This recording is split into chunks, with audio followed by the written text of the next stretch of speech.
My name is Eleanor Hart, and I live in Boston, Massachusetts.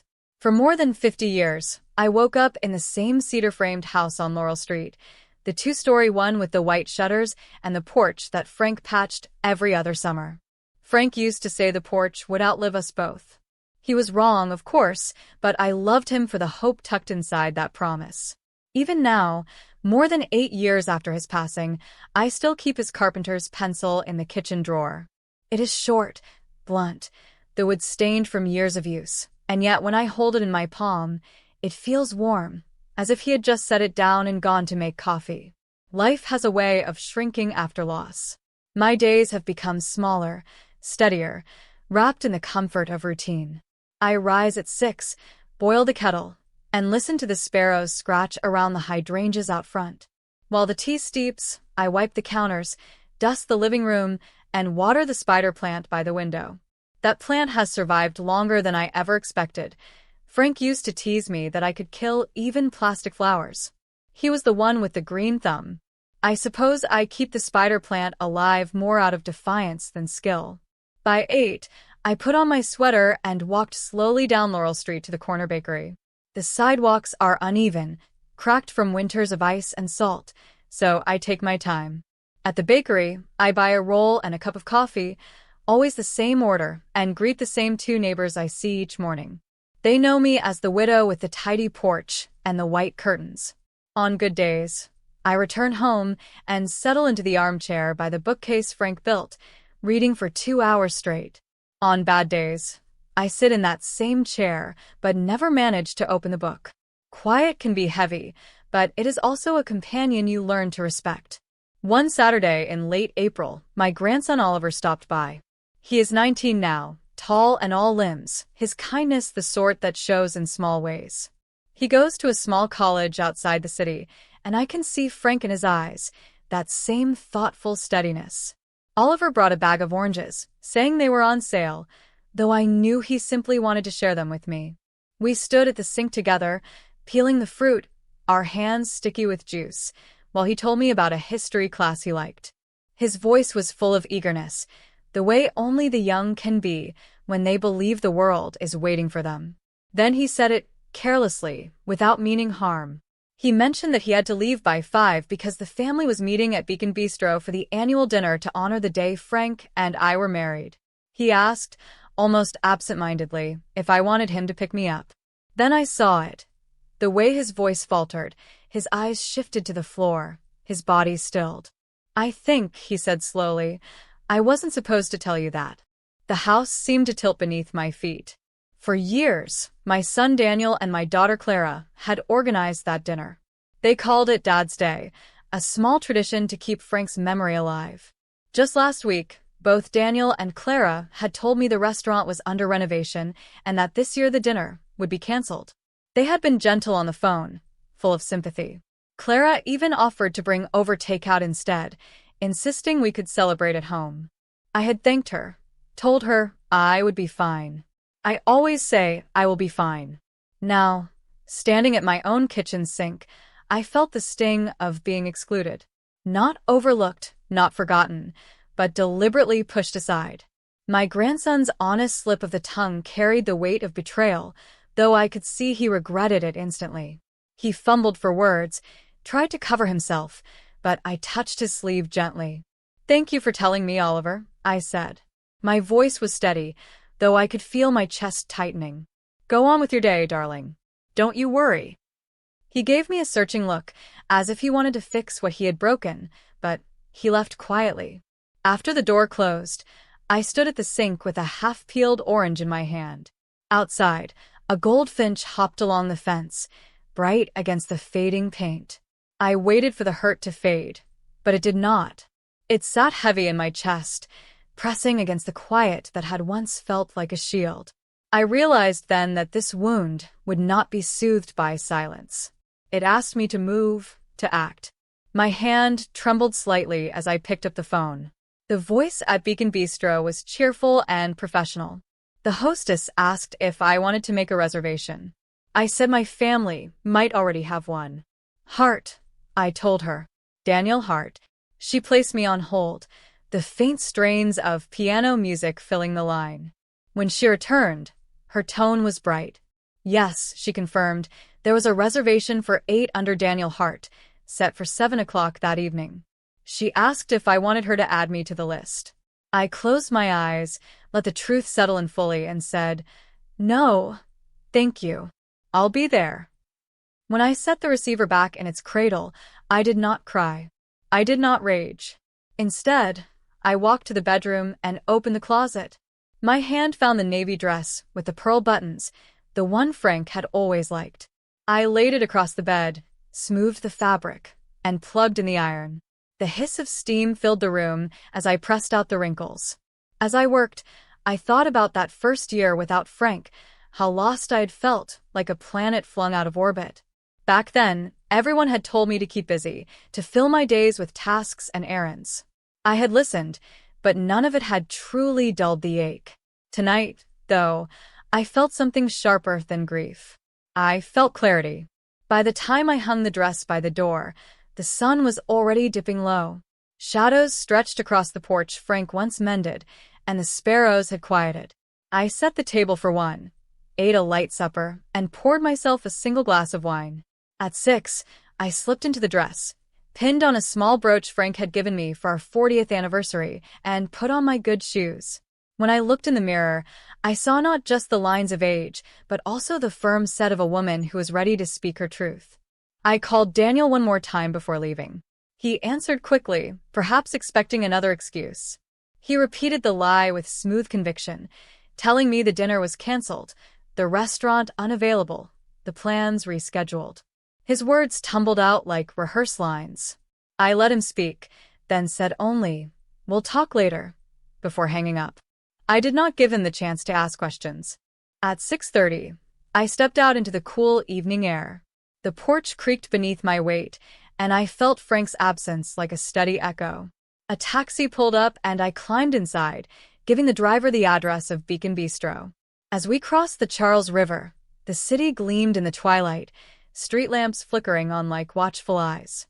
I sat upright, hands folded over my purse, and let the silence settle. By the time we reached the restaurant, the clock read 10 minutes to 7. I paid the driver $20, stepped out, and smoothed the front of my dress. Beacon Bistro's windows glowed warm, the laughter of diners spilling onto the street. I took a deep breath, squared my shoulders, and began the short walk to the door, ready to step into the truth my children thought I would never discover. The moment I hung up the phone after confirming the reservation, I felt a strange mix of stillness and fire. The stillness was familiar. Grief often felt like that, a quiet weight pressing in on the ribs. But the fire was new. It wasn't rage, not yet, but something like resolve, a sharpness that told me I would not let their lies sit unanswered. If my children wanted to exclude me, they would have to look me in the eye as I walked through the door they had tried to keep shut. I carried the phone back to its cradle in the hallway and went into my bedroom. The closet smelled faintly of cedar, and I brushed my hand along the row of dresses before stopping at the one Frank always admired. The navy one, with its soft collar and pearl buttons. He used to say it made me look like I had stepped out of a portrait, elegant but grounded. I lifted it off the hanger and laid it across the bed. My fingers trembled slightly as I unfolded the ironing board. The hiss of steam rose as I pressed out the creases, and in that sound I remembered the first year after Frank died, how lost I had been, how often people told me to keep busy, as though activity could mend a broken heart. It didn't. Only time and the quiet rituals of daily life had taught me how to live again. But tonight, the quiet edges no longer cut me. Tonight, they seemed to guide me. By 5 o'clock, the dress was ready. I dialed Daniel. He answered quickly, his tone smooth, practiced. Once again, he told me the dinner was canceled.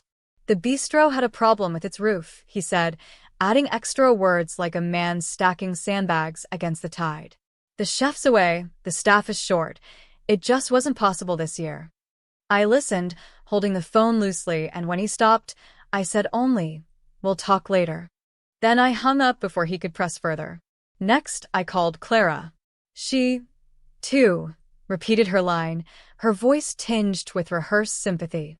"What a shame," she said, "but we'll do it next month. I promise." The words slid out too easily, and I heard the false smile in them. "Next month will be better." I thanked her, as though her fiction had soothed me, and let her go. My heart did not pound. It was steady, calmer than I expected. Lies can be exhausting to carry, but tonight, the burden was not mine. At 6, I dressed. I pinned on the small silver brooch Frank had given me on our 40th anniversary, the one shaped like a leaf with a pearl set in its stem. I slipped into my good shoes, the ones I reserved for weddings, concerts, and church holidays. When I looked at myself in the mirror, I didn't see frailty or age, though both were there. I saw a woman who had lived long enough to recognize dishonor when it sat across the table from her, and strong enough to refuse to bow before it. The taxi arrived at 6:30. Boston evenings have a way of making the city glitter like a bowl of coins tossed in the air. The streetlights flicked on as we crossed the Charles, golden halos reflected in the rippling water. Couples strolled along the sidewalks, their laughter mingling with the low hum of traffic. The driver set me down 2 blocks from Beacon Bistro, and I paid him $20, thanking him with a smile. I wanted the last steps to be mine, deliberate and unhurried. The air was cool against my cheeks as I walked. Each breath steadied me, each footfall reminding me of why I was there. I had no plan to cause a scene. I did not need to raise my voice. I wanted only to show them that truth cannot be hidden so easily. They had tried to erase me from my own husband's memory, to turn remembrance into a private performance, without the one who had lived it most deeply. But I would not let them succeed. The bistro's windows glowed with warmth, the kind that invited you in from the night. Inside, the air smelled of rosemary and garlic, mingled with the sweetness of wine. I paused for a moment on the sidewalk, letting my breathing slow. Then I opened the door. The host stand gleamed under the lights, a small island of order at the entrance. The hostess smiled brightly, welcoming me, but I barely heard her words. My eyes had already found them. Daniel in a gray blazer, Clara in a green dress, their spouses beside them, and several colleagues from Daniel's office filling the rest of the table. Laughter floated across the room as the server poured wine into crystal glasses. I heard Frank's name spoken, lifted in a toast, and for a brief moment, my knees wavered. But I straightened, held my chin high, and walked forward. They saw me before I reached them. The color drained from Daniel's face, as though someone had pulled a plug. Clara's smile, mid-laugh, faltered and fell away like a leaf in sudden wind. The friends at the table glanced between us, puzzled, their expressions caught between politeness and curiosity. I rested my hand on the back of the chair beside Daniel. My voice was steady, neither sharp nor soft. "Good evening," I said. "I see you've gathered to honor Frank." The silence around the table grew taut. "I want to thank all of you," I added, my gaze moving to the guests, "for remembering him tonight." Then I turned back to my children. "Daniel, Clara, when I called the restaurant earlier, the hostess kindly confirmed your reservation. I know this dinner was not canceled. I know I was not meant to be here." The words landed like stones dropped into still water, rippling outward in the stunned faces around me. I would like to know why. The silence held for 10 long seconds. Daniel's lips parted, then closed, then opened again. He faltered, then tried again. It was a mix-up. A miscommunication. His voice lacked conviction. Clara rushed in, her words tumoring out in a rush. "Mother, we thought you might be tired. We didn't want to trouble you. It was simpler this way." Their excuses were gentle, but they carried weight, heavy with the knowledge that they were lies. I did not argue. I did not weep. I pulled out the chair beside Daniel and sat down. The room around me seemed to exhale, though the tension still crackled. I folded my hands in my lap, lifted my chin, and spoke again. "I will have a glass of water," I told the server, who hovered uncertainly. He nodded quickly, relieved to have something to do, and hurried away. I waited. I let the quiet stretch until it became its own kind of truth. When the server returned with the glass, I lifted it slowly, took a sip, and set it back down. Calm had arrived with the water. And as I sat there, the lies between us laid bare, I knew this was not the end of the evening, but only the beginning. The room was heavy with silence, the kind that presses on your skin and makes every breath deliberate. Glasses of wine and water sat untouched, glinting under the lights as if waiting for someone brave enough to break the stillness. I felt my own heartbeat steady in my chest. This was my moment, and I knew I could not let it pass with half-truths or careful politeness. I had lived too long and lost too much to stay quiet in the face of betrayal. I placed my palms on the edge of the table and pushed myself to my feet. My chair slid back with a soft scrape that seemed to echo louder than the music from the piano in the corner. A few guests shifted uncomfortably, their eyes darting between me and my children, unsure of what was about to unfold. At the far side of the room, the restaurateur himself, tall, composed, with eyes that seemed to carry kindness, moved a step closer. I would later learn his name was Luca Romano. In that moment, I only knew he was a man who understood when a room might tilt toward conflict. "I'd like to speak for a minute," I said. My voice carried evenly across the table. "I promise I will be brief." The room settled. Forks were set down. No one dared raise a glass. Even Daniel and Clara, who had always been quick to fill silence with excuses or explanations, remained quiet. I drew in a slow breath. "There are 3 things I need to tell you tonight. They are decisions I have made after much thought, and I share them not to wound you, but to live honestly." The first decision came with surprising ease. "I have sold the house on Laurel Street," I said. A murmur passed through the table, but I held up a hand, calm but firm. The sale price was $815,000. The closing will be at the end of May. I didn't tell you because grief has taught me that quiet work is still work. That house carried Frank and me for more than 5 decades, but I no longer need its walls to hold my memories.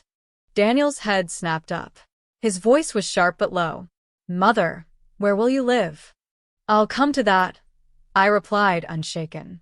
I continued, letting the second decision rest on my tongue before speaking it. "I met with the director of the Maple Hill branch of the Boston Public Library. Frank loved books, and he loved children who read them. The library has long planned to expand the children's floor and build a light-filled reading room. I wanted to help." My eyes moved from face to face. "So, I have donated the proceeds from the sale of the house, $750,000, to fund that wing. The rest is set aside for taxes, moving costs, and a small cushion for emergencies." Gasps circled the table. Clara's hand flew to her mouth. Daniel's face darkened, the color rising in his neck. But I did not flinch. "The wing will carry Frank's name, not mine," I added. "It will open next spring, and his love for learning will live on in every book a child holds there." One of Daniel's colleagues, perhaps too young to filter her surprise, whispered, "That's extraordinary," before catching herself. I gave a small nod. Frank believed in building things that lasted. This way, he still can. Now came the third decision, the one closest to my heart. "I have revised my will," I said, my voice steady as stone. "I have made provisions for Oliver, my grandson, through a simple trust. It will pay for his education and give him a start when he is ready. I worked with a lawyer in Back Bay, and the trust will receive what remains of my savings and pension at my death. The lawyer will act as trustee until Oliver turns 25. I let my eyes find Oliver's face in my memory, though he wasn't here. I have already shared these details with him so that he knows I trust him. He will not be surprised, nor will he have to guess at my intentions. Alongside that, I've written small gifts for groups that mattered to Frank and me, a local music program, a food pantry, and a shelter for older women who need safety after loss. My choices are clear." I lowered myself back into my chair. No one touched their glasses. The quiet had shifted from polite to stunned, from avoidance to reckoning. Daniel spoke first, his tone clipped and cold. "Why would you not discuss this with me first? With us?" I turned my eyes on him. "Because, Daniel, tonight is proof enough that we are all capable of choices that do not honor family. You excluded me from a dinner meant to remember your father. I excluded you from decisions about the life I built with him. We are even in that sense. Clara leaned forward, her voice breaking. Mother, I feel hurt. Truly, I do. I don't understand why you would shut us out. I feel hurt too, I said softly. But I chose not to let that hurt lead me into silence. My choices help strangers in our city read, learn, and rest. They give Oliver a steady hand as he builds his own life. They honor your father's memory. These choices are mine, and they are good. I did not accuse them. I did not forgive them. I simply placed my truth on the table, the way one might lay down cards in a game already lost. Then, finally, I answered Daniel's question. As for where I will live, I've signed a lease on a small one-bedroom apartment above a florist, just a few blocks from the library. The rent is $1,850 a month. The windows face east, so the morning light will come in. The kitchen is small but fits a table for two. That is enough. The server returned then, setting down plates of food no one touched. A quiet fell heavier than before. I thanked Luca, who lingered with watchful eyes, for his care. A simple plate and tea for me if you would, I said. He nodded, disappearing into the kitchen, and soon returned with exactly that. He placed it before me gently, then bent low enough that only I could hear. Are you all right? I met his gaze. Yes. I am. You're welcome here any time, he said. His voice was steady, free of pity, and in that steadiness, I found something I hadn't expected: respect. I smiled faintly, lifting my teacup. Thank you. Around me, conversation stumbled back into motion, though thinner now, stripped of easy laughter. Daniel muttered to his wife. Clara picked at her napkin. Their colleagues shifted uncomfortably in their seats, unsure whether to admire my boldness or avoid the family fracture laid bare before them. But I was calm. For the first time in years, I felt entirely steady. My 3 decisions, selling the house, funding the library wing, revising my will, had redrawn the map of my life. Whatever storms my children chose to stir, I had chosen my course. And as I sipped my tea, warm and soothing against the quiet, I thought of Frank. He would have smiled at me, I think. He would have said, Ellie, you've done it your way. Yes, I had. I moved out of the house on Laurel Street within 3 weeks of that dinner. The packing was not as painful as I feared, though there were moments when memory sat on my shoulders like a weight. I walked from room to room, touching the edges of furniture Frank had built, the photographs we had hung, the shelves he had sanded smooth. I kept only what felt essential: the slim book of poems Frank had given me for our 5th anniversary, his carpenter's pencil, the cedar coat rack he made with his own hands, and a blue bowl we had found together at a Vermont yard sale. Everything else I let go. Neighbors came by and carried off chairs. The church thrift room took dishes and linens, and a young family with 2 small children gratefully accepted our old oak dining table. I stood on the porch one last time, my palm pressed against the railing Frank had repaired so often, and I whispered a thank you. Then I slid the key under the mat for the new owners and walked away. My new apartment sits above a florist on a narrow street just a few blocks from the library. The first thing I noticed was the scent, the morning smell of roses, fresh buckets set out by Amelia, the florist who runs the shop downstairs. By evening, the air fills with the warmth of bread from the bakery at the corner. My windows face east, catching the first light of dawn, and the kitchen is small but enough for one woman and her thoughts. For the first time in decades, I live in a space that feels scaled to me, not to the echoes of a family that once filled every corner. The library has become my second home. I volunteer 4 afternoons each week, slipping into the rhythm of shelving books, helping parents sign their children up for cards, and guiding little ones as they sound out their first words. There is a quiet magic in watching a child's eyes widen when letters become meaning, when pages become possibility. Each time a girl or boy stumbles through a sentence and then smiles with triumph, I feel Frank beside me, proud and steady. Quiet is no longer my shield. It is my companion again. Daniel and Clara call every other Sunday. I answer, though my voice is measured, my heart cautious. I listen more than I speak. I tell them I love them, but I ask for nothing. I know distance is sometimes the only way to protect dignity. They sound awkward, as though they want to mend the torn fabric between us, but cannot yet admit their role in tearing it. Perhaps time will soften their edges. For now, I keep our conversations short. Oliver, though, is different. He visits often. We walk through the public garden, pausing on benches shaded by old elms, and he talks about his classes, his friends, his hopes. He helps me with groceries, fixes a wobbly chair, and never once makes me feel diminished. When he looks at me, I see respect, not duty. I tell him I do not expect perfection from him. All I ask for is the truth. He nods, and I know he understands. Once a week, I stop at Beacon Bistro. Luca always notices when I arrive, greeting me with that same calm respect he showed the night I first stood in his dining room to confront my children. I sit at a small table by the window, order mushroom soup or pasta with lemon and capers, and watch the city move beyond the glass. Luca asks about the library, and I ask about his mother in Providence or his sister in New York. Our conversations are gentle, unhurried. One evening, he showed me his family's recipe book, tied with an old ribbon. Another night, I brought him a photograph of Frank, standing in front of the bookcase he built, sawdust on his glasses, and a grin that made you want to grin back. Luca studied the picture, then said he would have liked Frank. I smiled and replied that Frank would have liked the soup. The ribbon cutting for the Maple Hill wing arrived on a bright Saturday in June. A banner stretched across the entrance, bold letters spelling, "The Franklin Hart Children's Room." The mayor spoke, the library director spoke, and people clapped politely.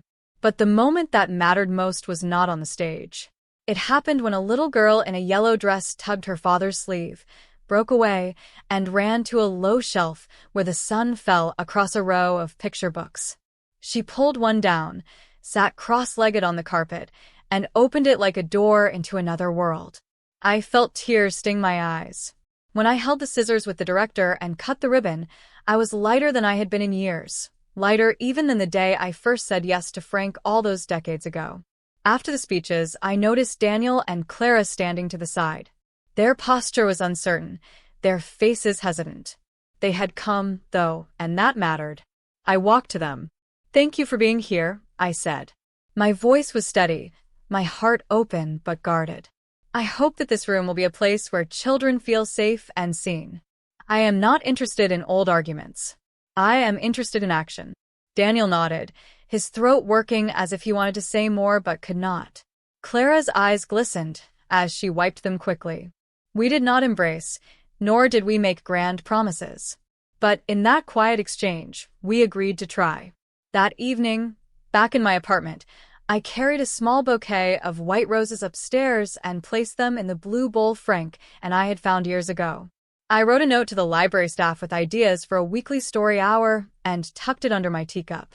I folded laundry, set out the cup for morning tea, and called Oliver to tell him I was proud of him. Then I sat by the window, watching the streetlights blink on one by one, their glow steady against the deepening dark. My life is smaller now. It fits me. It is made of walks to the library, evenings at the bistro, and mornings filled with the scent of roses. It is made of money turned into light, tables turned into books, sorrow turned into service. When I close my eyes, I see Frank at his bookcase, sawdust clinging to his glasses. I see the girl in yellow, legs folded, turning a page. I see myself, not diminished, but distilled. I am not less. I am more, just less crowded. In this new season, I choose dignity. I choose giving. I choose self-respect. I choose a key that fits in my pocket and a door I can open on my own. I choose to believe that love does not vanish when it changes form. It bends, reshapes itself, and stays strong. And tomorrow morning, I will walk the 6 blocks to the library, unlock the door, and set out a stack of fresh cards for anyone who wants a beginning.